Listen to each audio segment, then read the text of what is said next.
Welcome back, everyone, to FinTech Festival India Mumbai Micro Experience. So we have reached the final session of the day, and this is a panel discussion of big data and analytics, monetization and customer experience optimization with consumer data.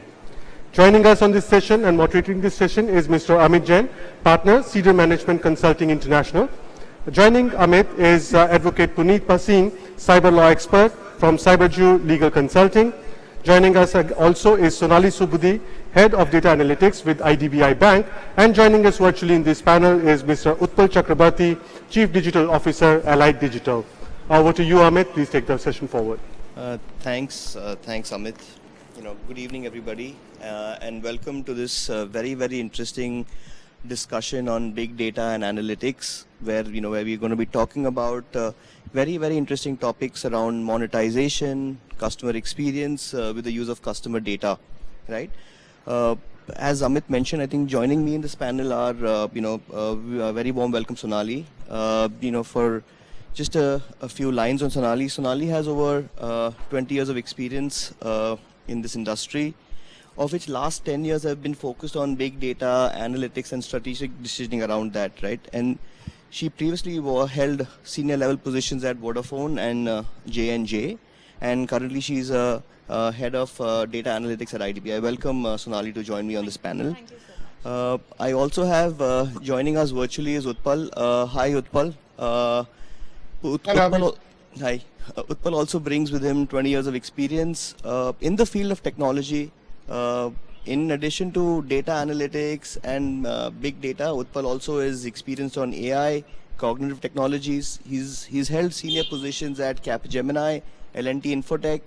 Very recently, he was the head of AI at Yes Bank and now the chief digital officer at Allied. Another trivia on Utpal that he's among the top 10 AI thought leaders, and he's a speaker on TEDx. Welcome, Utpal. Finally, I'm also joined by a very important person and an advocate, Puneet Bhasin, who's also a dear friend. Puneet, as you all know, is a pioneer in the field of cyber law, and she's awarded as the best cyber lawyer in India. She's also an advisor on the Rajya Sabha committees on various areas, including internet laws. And she's recently set up an academy to train professionals in this field, and she's trained actually over 400 such professionals, right? So welcome, Puneet. You're glad to be here. Yeah. So when when my team came to me to talk on this topic and to moderate this topic, and I thought this was very, very fascinating because of the various reasons, right? One is, I think data has become the new oil, okay? And everyone is talking about customer experience and personalization. I think that's the need of the hour. On the same side, you also have banks wanting to monetize this, and then there is an animal in the form of open banking that's taking some shape or form.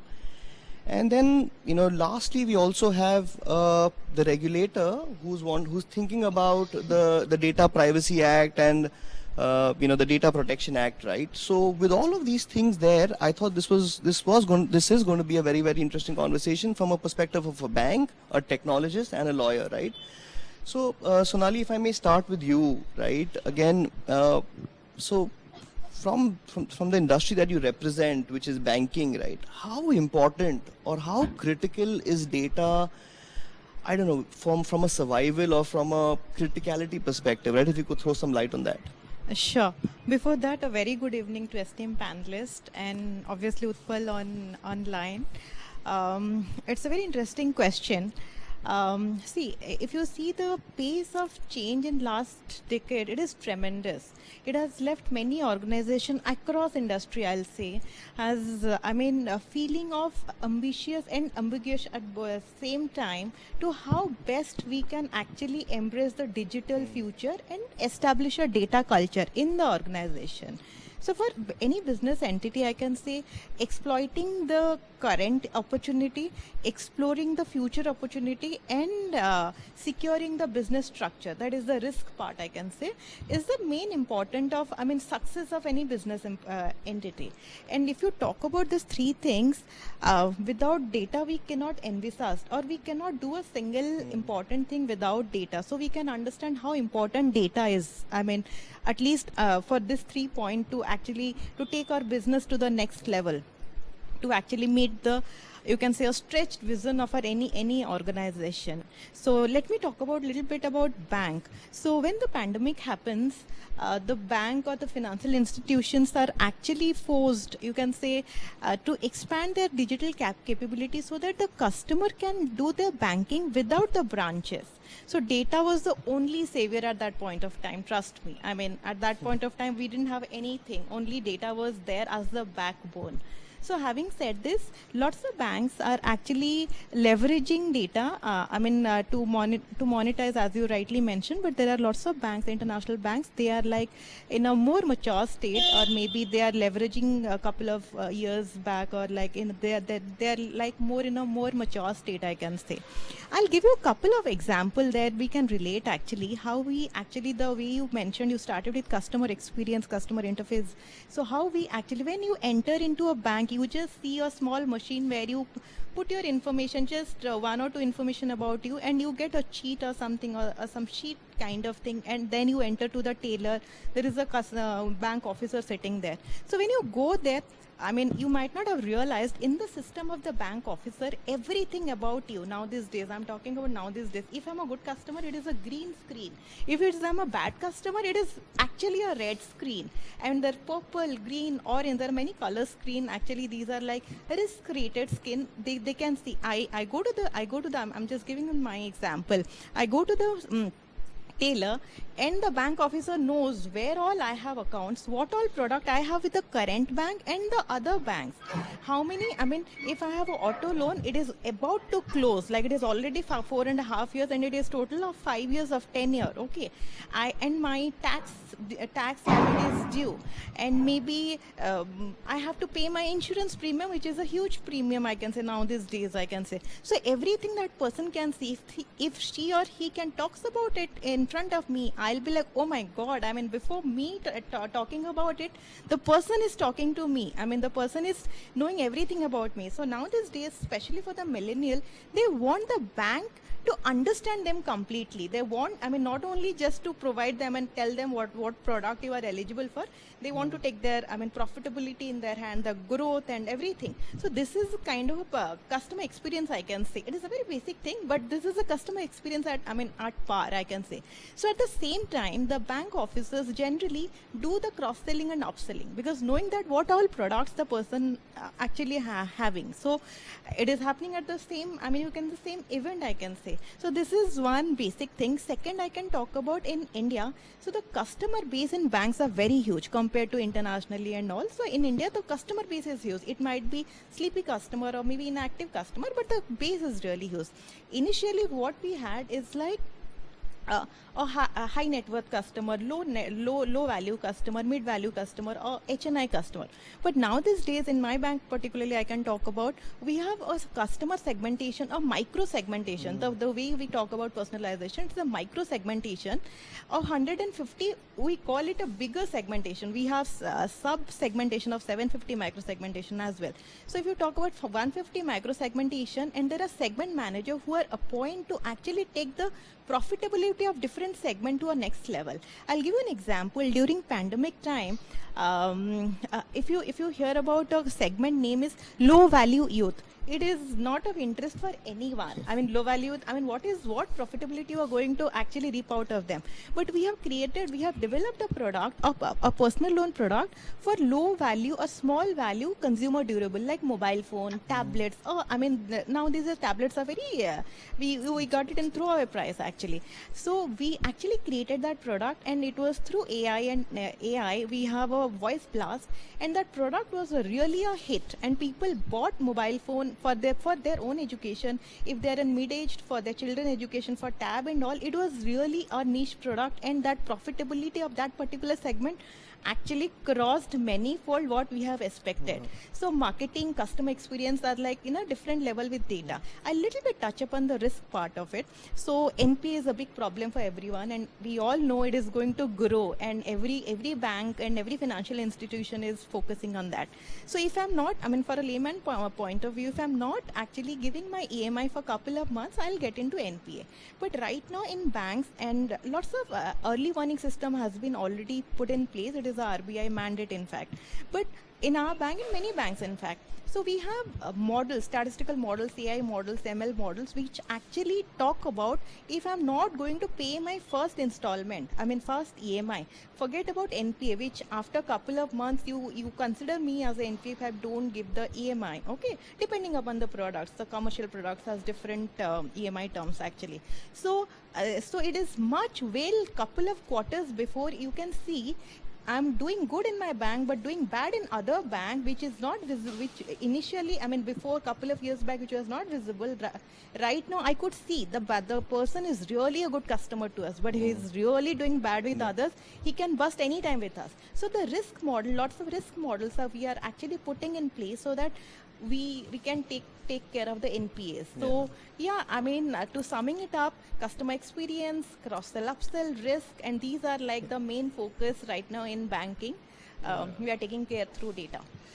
So very, very interesting, Sonali, right? So now that we've, I think, beginning to believe, and it's proven that data is very, very important, both for a bank and for a customer. It could be an individual customer or an enterprise, right? Absolutely. So data is critical. I think we've established that. Now, while there is some data sources that you collect as a part of your data collection process when you're onboarding a customer or even before you're onboarding a customer, Correct. but there is some data points that are just available out there externally, right?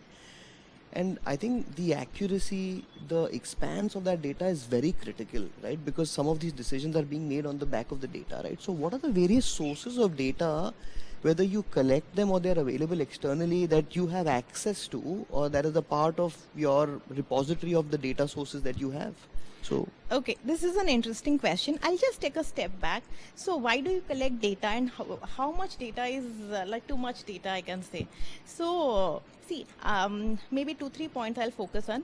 The need for real time. So initially, I mean, couple of years back, we used to send money to our relatives, friends, or maybe to some our own other account. It used to take days. Like you just after 1 or 2 days, used to check whether my money has gone to other account or not. But right now, if you are sending money, you just flip your screen to check whether it is reached in the other account or not. We are that impatient in this digital era. So the need for real time. Second is the integrated ecosystem, like the open banking concept comes into picture. Let's consider I'm buying grocery. I'll not get into my bank website to buy a grocery, or maybe a cloth, or for that matter any retail products. I'll go to maybe Amazon, Flipkart, Reliance Jio, wherever. Like there are a couple of name. I mean big name actually. So I want my bank to stay in the behind or in the back and facilitate my transaction. So my bank network is exposed to, you know, like an whole world of aggregator, all the big giants of e-commerce and everything. So this is the I can say integrated ecosystem. Third is seamless banking. In the night when I go back home, I want to do my FD and I forgot for whatever reason. In the 12 o'clock in the night and maybe later than that, I'm buying a FD product or maybe insurance. My car insurance is over. I have to do it immediately. I mean, I do it in the night. I mean seamless banking at any point of time. I mean from any system. So these three, I mean, I can broadly, for this reason, we collect lots of data to actually facilitate all those things. So right now in banking, we not only have personal data like demographic data, like my personal own data, like my age, where I stay, what is my salary, and all those.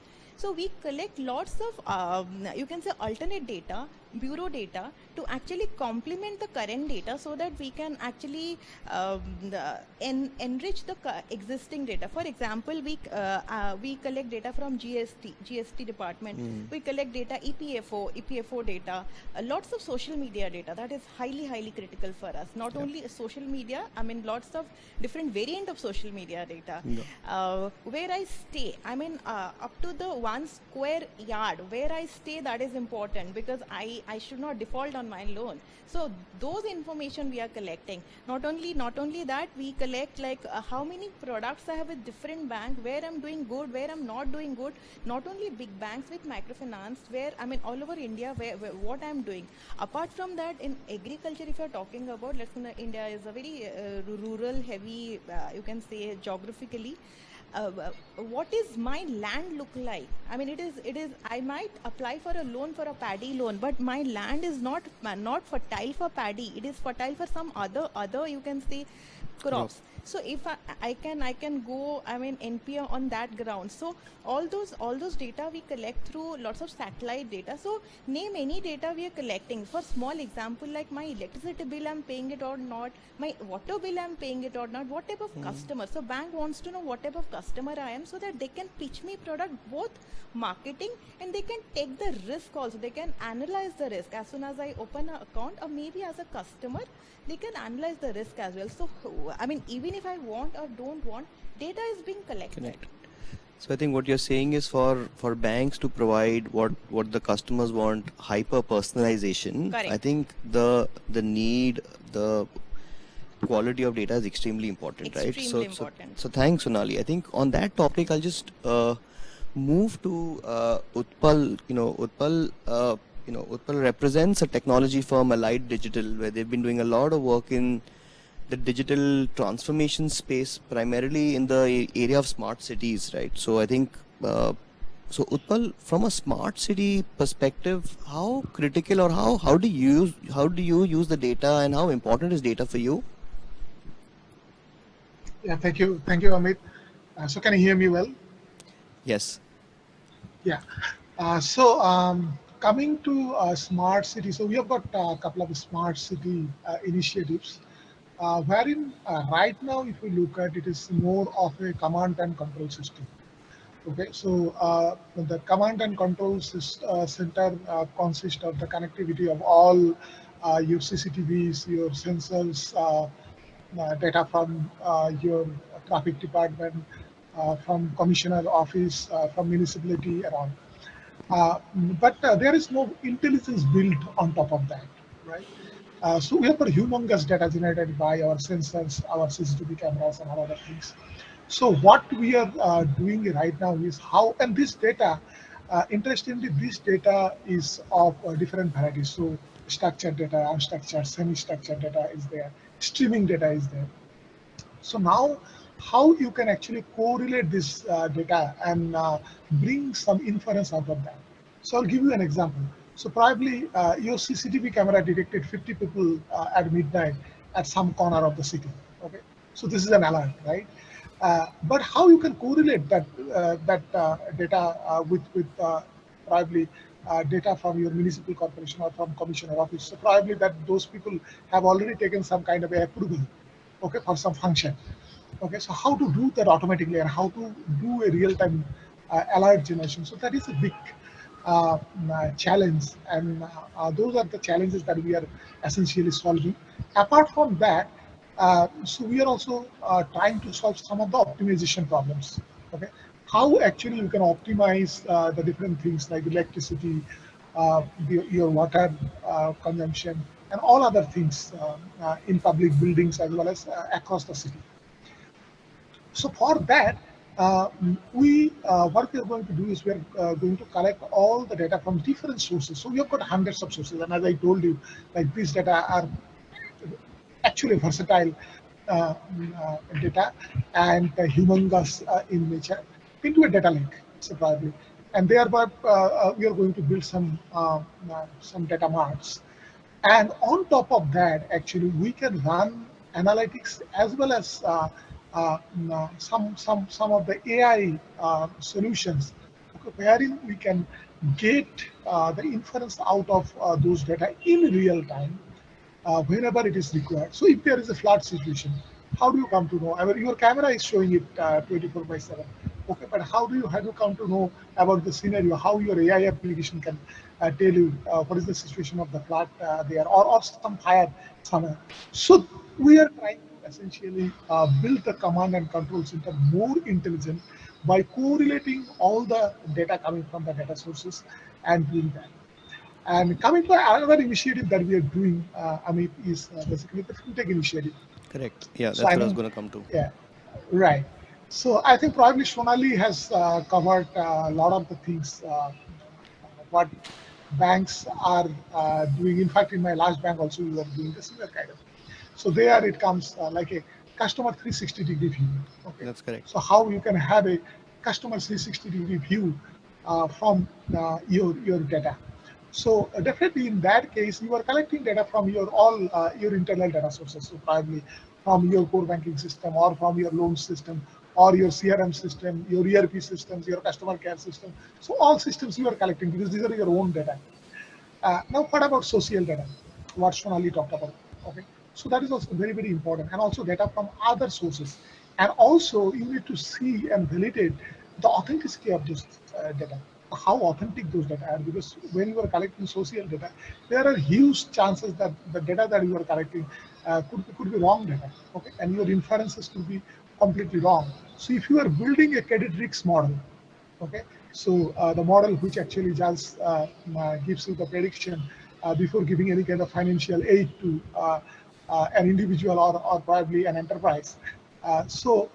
Basically here what we do is we are collecting 3-4 types of data. So it could be demographic data, it could be your transaction data, what are the transactions you are doing, and your financial data, right? And we take data points around this 3-4 what do you call buckets of data, and then run analytics on top of that, like to get the actual credit score. Now it is important today, apart from, so because when we talk about this customer 360 degree, you need to complete the loop. Okay, and completing that customer journey loop is very, very difficult because probably in many places, okay, your bank is not involved, okay, or your systems are not involved. Some other external systems are involved to complete the entire loop. Okay, so get those loop, to get those data, and that authentic data is actually challenging today. And that's the reason I think probably many people, many experts are talking about the data ecosystem, open data ecosystem, or the collaboration among the banks and other these things, wherein they can actually have ecosystem where from you can actually get those kind of data. So that is also one thing that we are working on. And pretty much what Sonali told is almost the same, like how you can do that hyper personalization. Correct. Okay, how you can reach out to the individual customers. Thanks, Utpal. That was very, very interesting. Now, I think, Utpal and Sonali both spoke about social, that was one of the terms that I often heard in the conversation. Now, I think who better than Puneet, who can then throw some light to us on this very, important, touchy, sensitive topic around social and its impact on data. So, Puneet, if you can tell us something about the importance or the whole constitute of social from a data standpoint for banks to succeed, and even for Utpal's business around smart cities and around the decisioning that he's going to be throwing out. So can you just highlight or put some thoughts on that? Surely. See, I'll tell you something. The last decade has been spent in digitizing, you could say, building cross borders between data, optimizing data. As a matter of fact, that's become one of the biggest means of marketing today. The moment one major shift that's going to happen once the data protection law is enacted, which very soon is going to happen, everybody is going to go back to the old methods of marketing, because suddenly you cannot use the data. So today, as a customer, there is a concept of informed consent. So I'll give you one simple example. Like today, when we fill up a form in a bank, there are 150 questions asked. Sometimes it's about you, your child's age, education, your spouse's details, so many things in a form. The moment you have the data protection law enacted, what's going to happen is that only what is essential for me to open the bank account is what has to be marked. I can refuse to fill up the rest of the data, and not just that. An informed consent will also mean what processing of data will be performed for opening my bank account is informed to me. Who are the data processors is informed to me. Any third parties who are going to access my data, that is informed to me. If I choose they should not access my data, I can select which third party has to access my data. There is a concept of purpose limitation, which means the purpose for which I have given you my data, you can only utilize my data for that purpose. You cannot genuinely use my data for any other purpose. So which will also mean like currently the kind of cross marketing that happens in banks. So where you provide data for opening a bank account, you receive offers for insurance, you receive offers for multiple products. It cannot happen till I openly, validly agree, and you cannot refuse to open my bank account either if I refuse to share that content. With respect to social media data, etc., today, obviously, because there is no data protection law, is why you see so much of data flowing everywhere. Now, even social media, if you're already aware, there have been the intermediary rules of 2021, the information technology rules of 2021, which is already curbing on social media and all forms of intermediaries. With the data protection law, you're looking at absolutely your regulation and control of all these entities with respect to data, which will end up in such a fashion that today, if I'm opening a social media account, it is purely to maintain some social interaction with a few people whom I've connected with over there. So a social media platform then cannot utilize that data for anything else. They cannot provide it to any other third party, and they cannot even, if in case, like there is this provision also, wherein let's say there has to be an option of physical processing and automated processing of data. So every intermediary, whether it's a bank platform, whether it's a social media platform, if I say I don't want automated processing of my data, they cannot perform automated processing of my data. They have to have an alternative processing for my data, and they cannot refuse to offer me the service either. So what you're looking at basically is us going back to the concept of privacy, going back 10 years. So practically a lot of things like business intelligence, so many kinds of concepts of marketing that have developed today, once this is enacted, will actually come under the radar to a great extent. So a lot of things are going to change, and customers again are becoming more and more aware about this. So today you are seeing a lot of why exactly the data protection law took so long, despite multiple times it was to be tabled, it was pulled off. A lot of these social media giants have a problem. Now the reason being, today they're tracking your location data, they're gaining access to your messages, they're gaining access to your contacts, to anything and everything. And suddenly they cannot do any of this sort. So if they do such an activity, they will be penalized. They can lose their license actually to even operate in India. So the major problem is stemming there is why the entire delay is happening. But it's very clear, like with the intermediary rules already coming forth, it's quite clear the government is not going to stop. What is necessary and good for the people is going to happen. So today only if I consent, my data should be shown is when it will be shown to a third party. Otherwise there is no third party who can access my data. Yeah.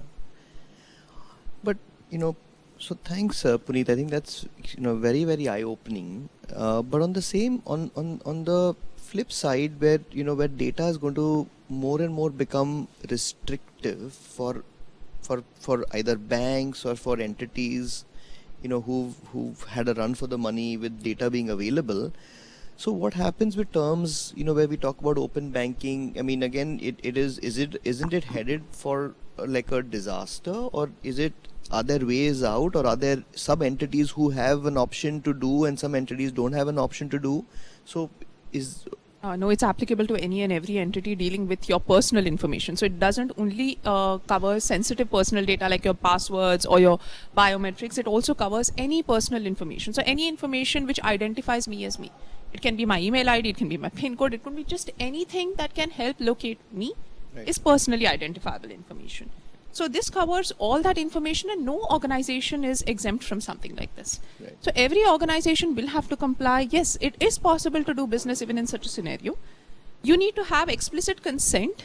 Explicit consent meaning where a user is fully informed and has the option of selecting the third-party processors, selecting if he is proceeding with your service, taking and giving consent for any particular activity, and if he is refusing to, you still have to providing the basic service. So you need to have that much of bifurcation of user data also at your back end to enable this entire system. So how different is this act going to be then from what we've heard in the European market or the UK market in the form of the GDPR? Is it going to be like a stricter version of the GDPR? A way stricter version. So the GDPR was just a directive. If you see the Indian law, it is way more elaborate with respect to actual compliance with organizations. So GDPR just gave you certain guidelines. When you talk about the Indian Data Protection Bill, it clearly outlines what you have to do, how you have to do, what is going to attract a penalty, what will not, including to the aspect that there is going to be a data trust score accorded to each organization, which is publicly available. So imagine the share prices of your organization going to be fluctuating with one data breach that happens. So somewhere, let's say you're on the top and one data breach, one person files a complaint, it comes to the light and you're zero. And the data trust score is going to be publicly available on the site. Any person can actually go visit the data trust score. And what determines this score? This score is going to be determined by data practices, nature of consent that you're taking from people, how you're utilizing your data in the organization, are you compliant or not, and breach reporting, cyber incidents response management in your organization, what security practices you have. And yes, any form of breaches that happen, they are going to keep on impacting your trust score.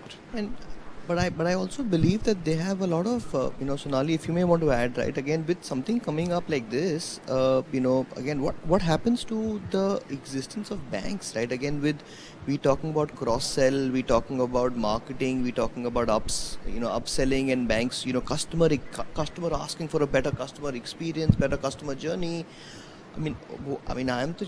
This is worrisome, right? I mean, what or is? Yeah, honestly, I doubt any customer is going to ask any organization that, you should know my entire family background, you should know my financial background, you should know where I stay. That no customer really wants that much. Yes, he wants a better experience with respect to the service that he's availing of. But he definitely doesn't want you to know, everything about him on this planet.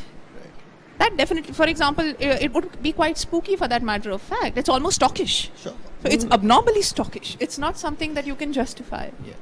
So that's the very start that I wanted to do. That with data being omnipresent and so much of data available, it can be worrisome also, right? But again, when I heard Sonali, where she said that it is very important for a bank's existence or for giving better customer experience and services. So again, Sonali, would you want to add something as closing remarks? Yeah, there'll be some. What she mentioned is absolutely right. We are also reading lots of things. So I'll talk a little more technically. So it is a lookalike model. Like let's consider. Obviously, I'll not have data like someone the way she mentioned. It is very difficult. It is going to be difficult. Okay, but.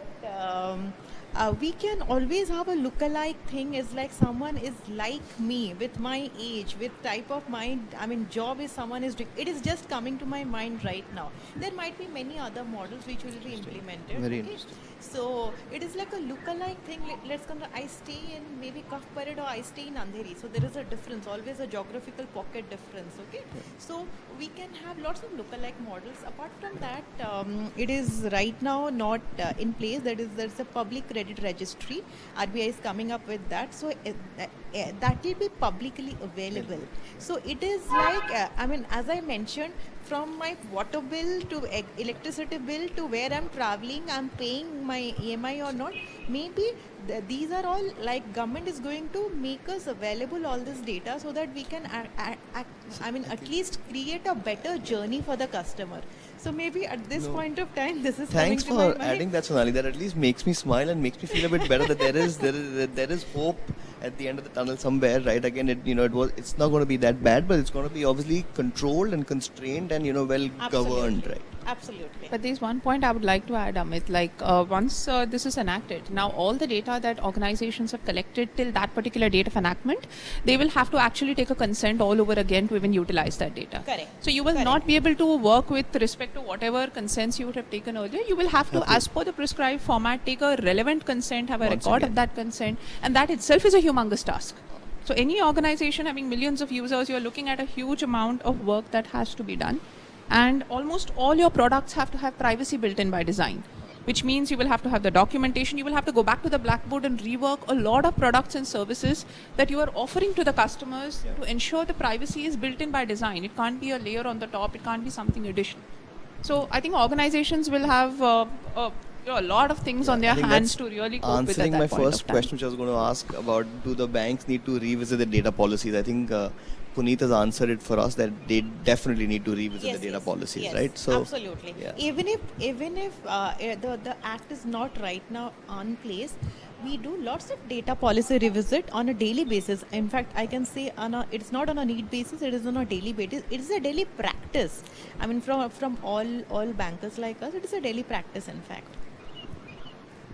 So thank you, panelists. Thank you, each one of you, and thank you for the audience for listening to us. Unfortunately, we are informed we may not have any time for any Q&A, but I'm sure there is an option for you to type out your question and send it over to the organizers, and I think they will relay it back to us, and we will ensure that these are answered by some of our highly interesting and very very committed panelists, right? So thank you Sonali, thank you Utpal, and thank you Puneet. It was a pleasure talking to you on this topic. Thank you.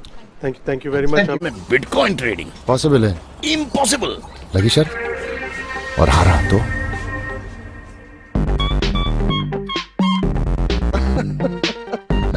It's possible on CoinSwitch Kuber. Download करो और Bitcoin में trading start. CoinSwitch Kuber. सिक्का चमकेगा. Cryptocurrency is an unregulated digital asset, not a legal tender and subject to market risks and price fluctuation risks.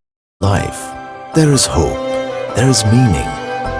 But life has its downs as much as its ups. Life is about challenges. Life is about opportunities. Time for joy, time for celebration, and time to introspect. Thankfully, in every one of life's moments, and even beyond life itself, there's LIC. Where there is life, there's always LIC. जिंदगी के साथ भी, जिंदगी के बाद भी.